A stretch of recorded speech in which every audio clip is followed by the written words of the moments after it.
Entering Shirley, established 1630. Shirley's where I live. It's west of Boston, about 40 miles.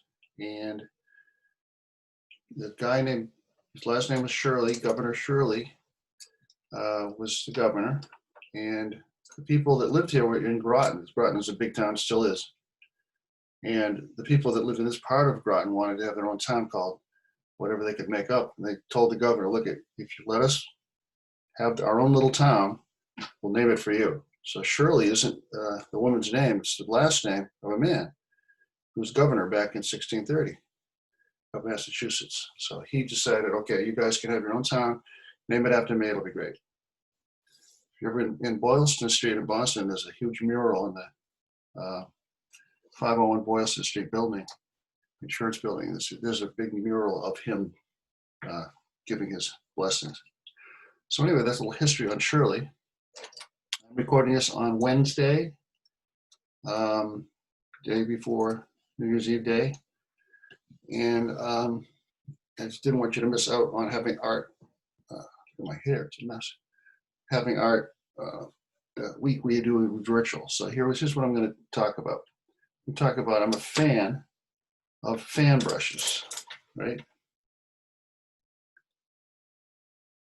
I'm a fan. That's why they call them fan brushes. They look like fans. So there's different kinds. You don't just do one painting. When you have a picture of a paintbrush, you traditionally size something like this. There we go. Trying to get the angle here. Here it is. Paintbrush. That's for watercolor. See how it's all fluffy? Like that? And these are all acrylic brushes. And notice how the tips, they spring back. If you bend them like this, they pop back. These are all plastic bristles. This is a natural bristle. These are, okay, so out of all these paintbrushes here, these three are actually made for watercolor. See how they're fuzzier and they hold the water better. These ones are plastic bristles, acrylic brushes, and we've been using more acrylics recently. We're being very careful because it won't come off your clothing. But when we did the Christmas murals, we used acrylic. These are all different kinds of things. Now look at this one, it has holes in there. Get different effects with different paintbrushes. There's lots of different ways to get effects. So by using different brushes, you could do things that you could never do with just one brush. If you just had this one brush, you could do a fine painting, but you're limited in the effects that you can get. So with the fan brush, is what I'm getting at. This is one I did way back in the day when I was younger. It was down in the Caribbean, St. Croix. And as I was painting this actually live, I was outdoors on a deck painting what I saw. And if you notice, all these little lines in the sky there, I did that with a fan brush. So as it was raining, this is raining, it was raining in the distance. And I just took a little bit of white and just touched it and get those effects. See? And then when the wind would hit the waves, just playing with it. You can't get that with a brush like this. You're just drawing all this stuff up above. It took me 2 days to do all this stuff down here because you have to be careful.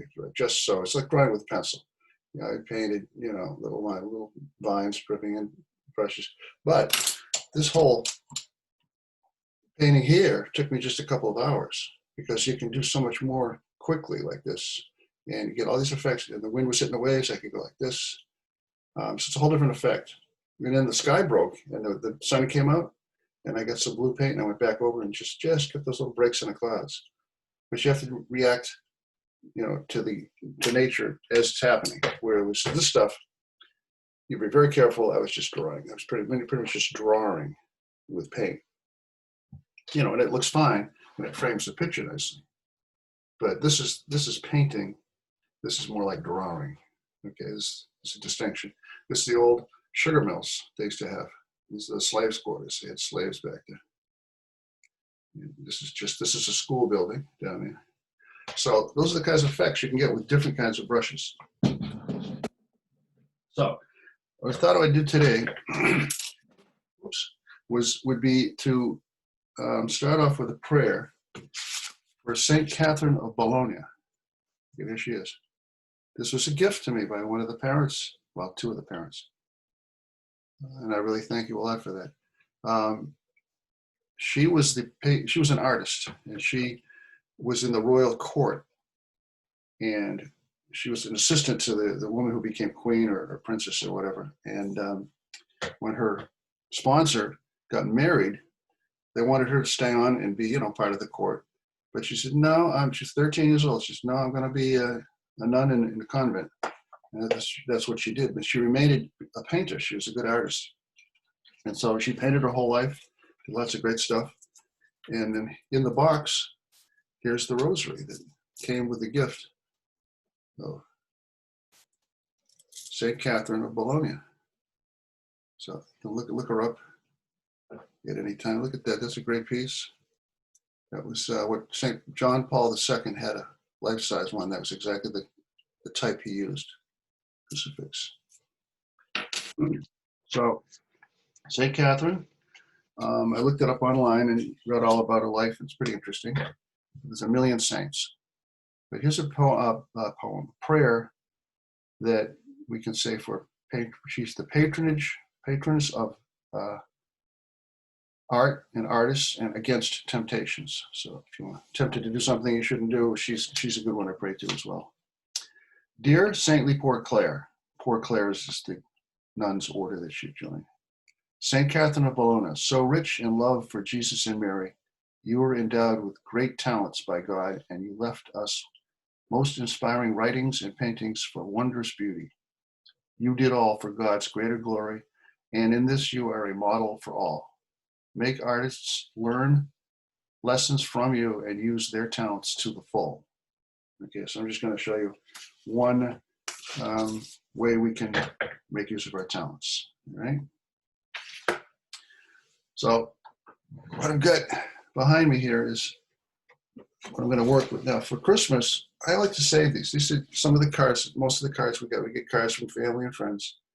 This is from the Baroni family. This is my neighbor, my, cousins and in-laws and all that.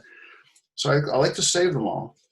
And then after they stop coming, and I think I have all the cards I'm going to get for Christmas, this is the one I like especially because this is done by my cousin's wife, my oldest cousin, and then he's a musician, so he wrote little notes, and then he has a little artist drawing of notes, because that's what he does. He's a guitar player. But his wife painted this picture in watercolor. Isn't that great? And so what I do is when I'm done with Christmas, and I get all the Christmas cards that I got, I like to do a little artist thing and send back everyone that gets sent me a Christmas card. I send them a card.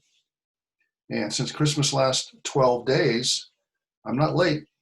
I just do it towards the end of Christmas. So by the end of Christmas, those people will get little paintings that I did.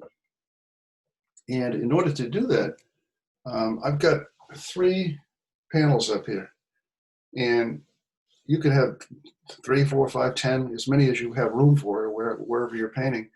And what you do is, if you paint each painting in sequence, you can do a lot of art. You can do a lot quicker.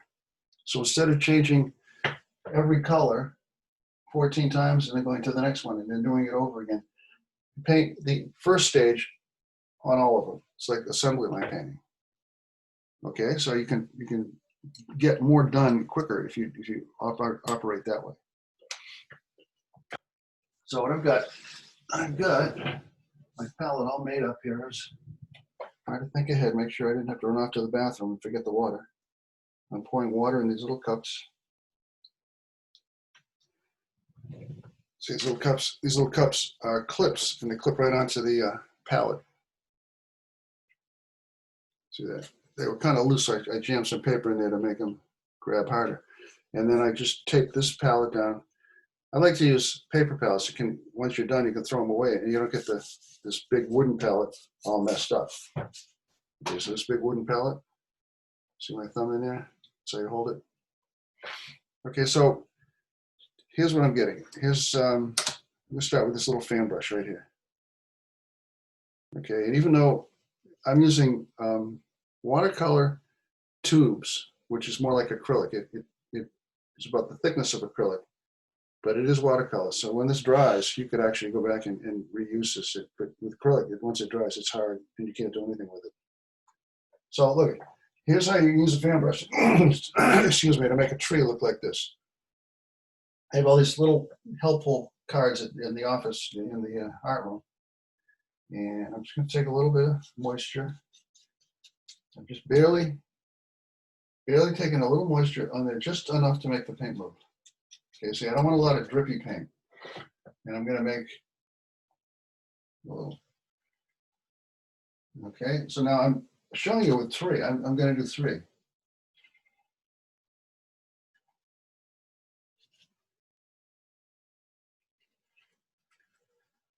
And I'm going to make the trunk get a little bit thicker as you come down. Okay. So see how I did 3 at once. Now I got to change my color. I got to rinse my brush off and change colors and go on to something else. But by doing 3 or even more, you could do more. And rinse my brush off with the water, wipe it off here. Say, look, get that paint out of there. Because you're now going to go to another color. In this case, I'm going to use green.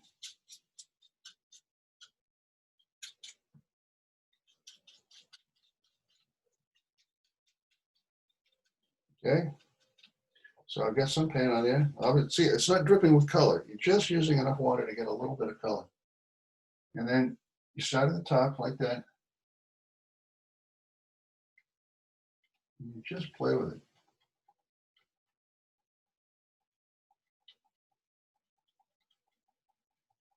Now see the branches bend like this. See how they get those bends? So you're not really painting each branch. You're just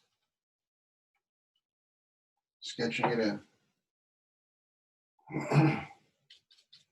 Right now, if you look, everyone automatically goes to blue for sky and water. But look at this. This is a yellow sky, so the water is yellow. The water isn't blue. The water is nothing more than a mirror. The water reflects whatever color it is. If it's a gray, cloudy day like today out here, and you're looking at some water, you'd be seeing gray, cloudy water. You see, now by doing 3 or more at once, you don't have to stop and rinse your brush off back and forth. You can just quickly, So by the time I'm done here, I can have 3 cards ready to send out. If I want to get ambitious, I can get down to the dining room table and get 20 in a row and do it all at once. So I think I got about 15 to 20 cards I want to send out. But anyway, you can see what I'm getting at. So, and you just continue like that. Now rinse that brush off. See all the paint? I'm getting the paint out of the brush. See that? What you couldn't see is I have a larger cup of water here. Oops. And I'm using that to quickly rinse my brush off.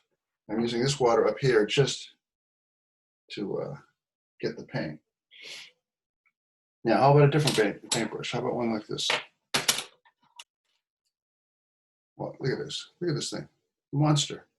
This is just the one I happen to be. The reason I have all these brushes is they were donated to the school by a woman whose husband died. He was a professional artist. So he had all these things. In fact, this easel that I'm using, that was one of his easels. This thing folds up. You carry it out into the woods, unfold it and assemble it, and then fold it back up and walk in, and you can have all your paints in a drawer and everything. So it's pretty handy. So I'm going to switch a little bit here. I'm going to mix a little bit of that green, a little bit of this yellow, and do some of these other kind of trees here. Just see what I'm doing?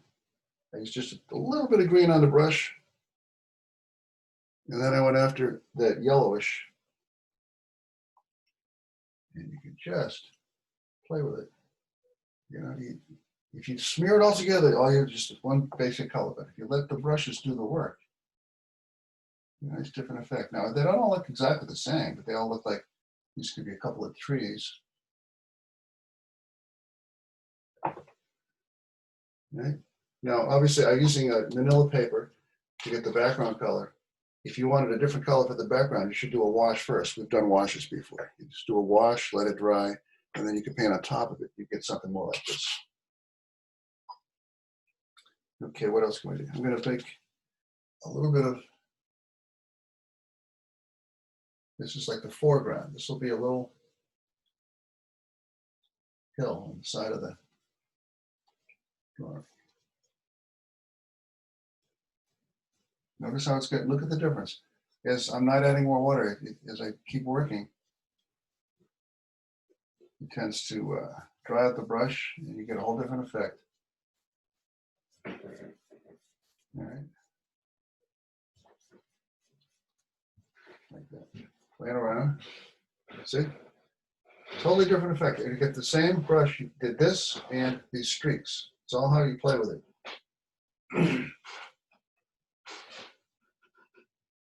And let's see. Well, I'm going to switch brushes again. I'm going to use this brush. It's just an acrylic brush, but it's just like a pointy brush. And I'm going to paint more precisely. It's like the other way I showed you before. It's more like drawing. This is more similar to drawing. Seems just a little bit of moisture on the brush, but I can have a controlled effect. More definitive line.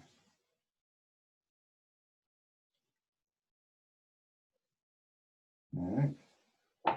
See what I'm getting at? Now I'm going to go back here. Trunk here.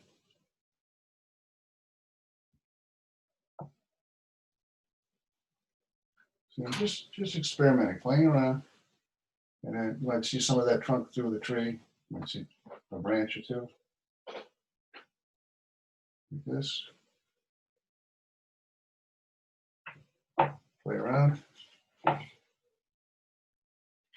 Now, if it was a snowy day, you might have some snow on the ground.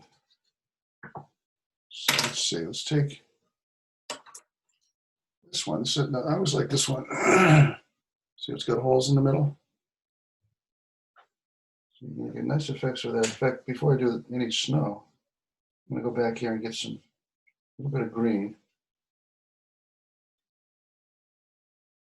And watch this. In fact, I'm going to sweep up, because when you sweep up, the lines come to a point. So just a little moisture, and then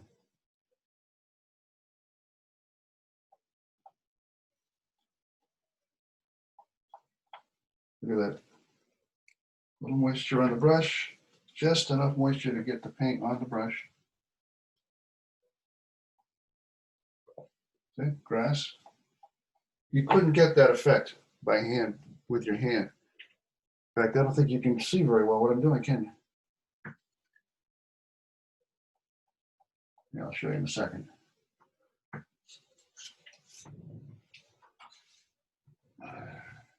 Yeah, I'll just pull this one off. See those effects you can get with the fan brush?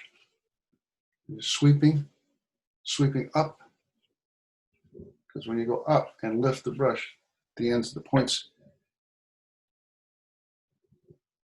taper off like that. I just realized you can't see that very well from here, from where you are. Let me try this. So I'm just showing you some different techniques you can do. Like I said, I'm a fan of fan brushes.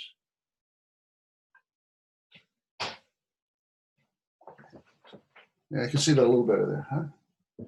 So this is next to a swamp, and these are the bulrushes, seagrass. Yeah, see the difference? It looks like tall grass. This is short grass over here. Now, if you were working with snow or water, look at this. Okay, they did some trees and reflections of the trees in the water, and then you want to make it. Now it just looks like a mirror, kind of. It's the same on either side. But if you go over the bottom part with a little bit of white and streak it like that, it just looks like water. See, because the reflections don't change color. It's only with the waves might catch a little bit of the light, and you would have the effect of little white streaks. And you can do the same sorts of things here. I want to make this into a little pond. See what I do? Okay, yeah, you can see that. Makes into a little pond. I'm going to paint a little pond like this. Okay, so now this is a little pond. Then I have to go back now and do the reflections in the pond. If I thought of it ahead of time, I would have done it differently. But so here's a green tree, so reflections in the water would be like this.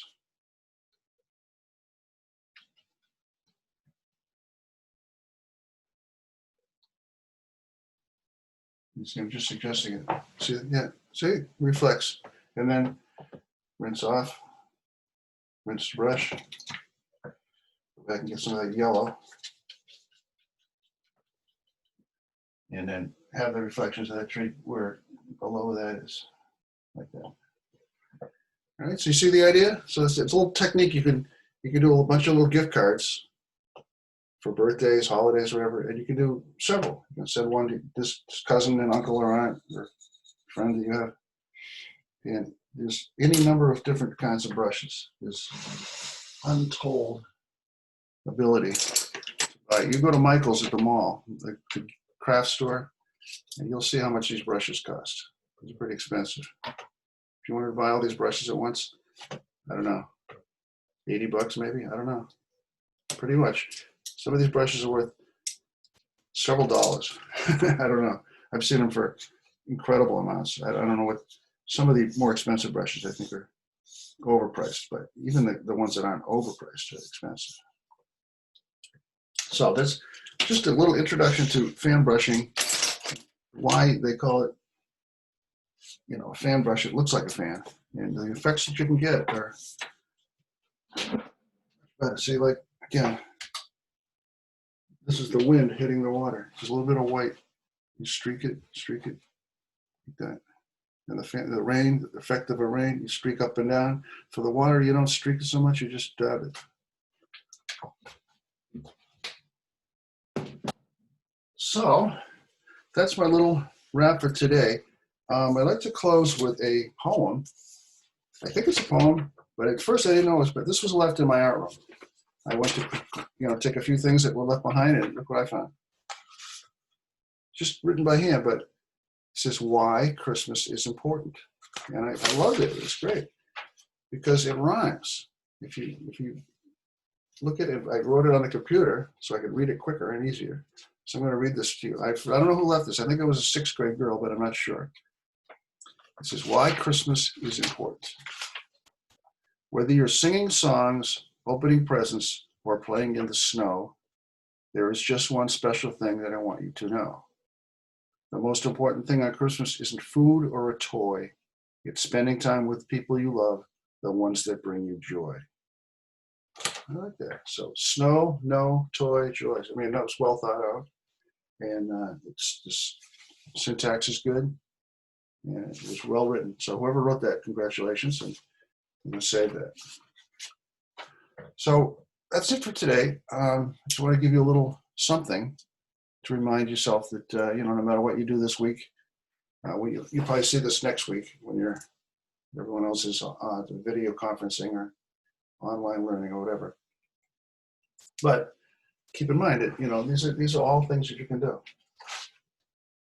Different ways to make trees with the funky brushes, and see how the edges are rough. So it's just a straight line for the edge of a tree, even if it's a trim tree like that.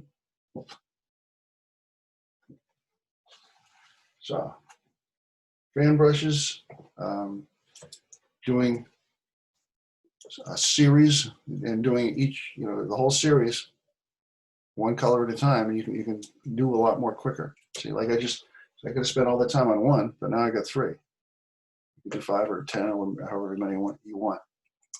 So that's it for today. I appreciate being with you guys, girls.